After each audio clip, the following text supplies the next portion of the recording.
Welcome to the Learning Pines YouTube. We hope this video helps. You begin by ensuring you have admin credentials and the API details from both systems.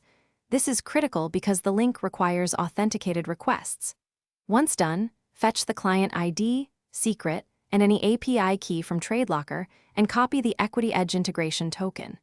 Make sure TLS1, 2 or higher is active on both servers, and whitelist Tradelocker IPs in Equity Edge to prevent blocked calls. Now save these values in a secure vault so you can use them in the next step.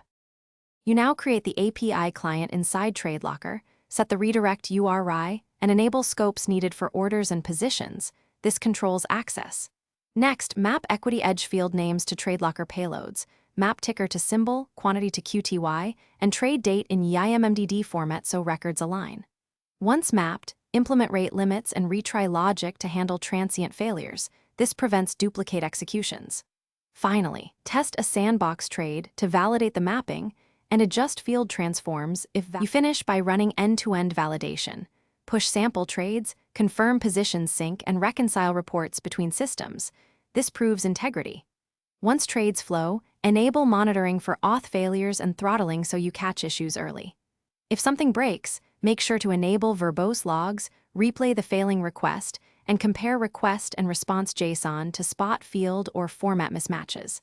As a key tip, if auth tokens fail, rotate keys and reissue permissions before re-attempting integration to avoid stale credentials.